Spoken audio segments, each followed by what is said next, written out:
Okay, so we're working on 2002 Toyota Sequoia today. And we have the inner axle seal on the front diff is leaking. So where the CV axle goes through, it goes into the front diff on the passenger side. We're leaking oil. You can see it. It's actually splattered up there, splattered up on the exhaust manifold shield and everything else. So we're gonna have to do here, we're gonna have to probably take at least the lower ball joint. I don't remember exactly on this one how it came apart. We have our lift kit, so it's gonna be a little bit more difficult to do this. And basically we're gonna take the lower ball joint out. I think on this one we had to take the sway bar link. May or may not have to take the tie rod off, and you're gonna want to be able to pivot this thing up, the spindle up, and take the axle shaft out. Now we're going to pop this cover off with a screwdriver, and behind that there's a big nut. We've got to remove that first. Okay, so a couple things about these Toyotas. All you Toyota guys already know that the lower ball joint is held in by 4 bolts. So doing this, you don't really want to press out the ball joint. You're going to mess the boot up. And these are pretty new ball joints, so I don't want to do that. You take the 4 bolts out that separates it from the spindle, and at that point in time, on this one I lied, you do not have to take off the sway bar link or the tie rod. You don't have to touch the brakes. You just pick it up like this in the bottom, swing it out, and you can actually push the CV axle out through the middle. So right now, the CV axle is already out like so, right? Now the tricky part is we're going to go find a pry bar, and we're going to have to pry it out from the differential. Okay, so what we're going to have to do here, what we've done,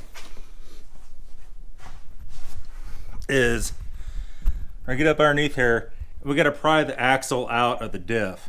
They can come right out, but a lot of times this ring on the end, the locking ring will be froze in there, and there'll be a real pain in the butt to get out.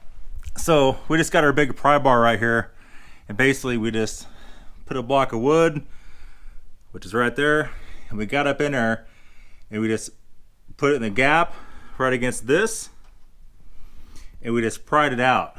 Now I've had them so froze in there before, I actually had to use one I had to use air hammer, the other one I actually had to separate the boot off. If you're going to throw it away, take the boot off and separate it, put a pair of vice grips on the metal pinched like this, and hammer the vice grips to get it out.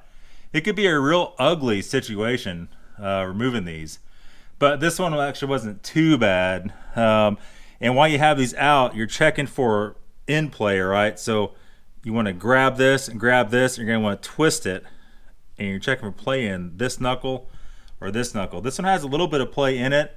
It's not too bad. And I'll give you a fair warning, if you buy cheap AutoZone or O'Reilly's CV axles, even if you get the expensive ones, they don't last long. I have noticed that with this thing. And some of that's due to the lift. If you buy the good Ison ones or a good name brand, they'll last a lot longer. So right now, we have exposed in here the seal. And you can see the seal right there. We got to pull out. So we're going to stick a long straight screwdriver and hook it up in there and just pop it right out. I'll go get the new seal right now and show you. Okay, so hopefully you can see that. I'm going to put a couple leaves on here. And what we're going to do is we're going to take this pry bar,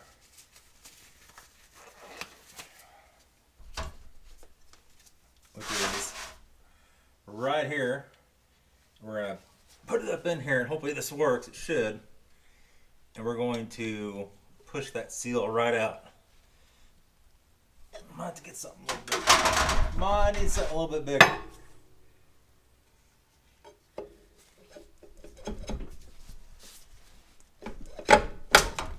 Alright, there we go. Yikes. Here's the old seal right here. And this one is metal. The new OEM one is right here. It is plastic. It's stuck right in the grease. So let's match them up and make sure it's even the right one. Okay, did you see it or not? I'm gonna go in here and wipe out that ring and get it free of any kind of dirt or anything. Then here we have the old ring and the new ring, and it looks like it is the right one, so that's good.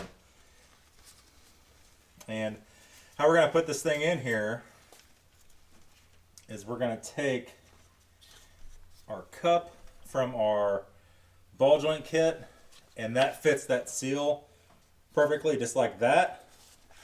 And we're gonna do here, first of all, let's look in there and see. It looks like our bearing's good yet. There'll be no issue with that at all. We'll try to get it started here, and then we're just gonna tap that in there with this cup. So let me get a hammer here. Okay, so we're just gonna drive it in to the first little stop. Try to slide under here a little bit.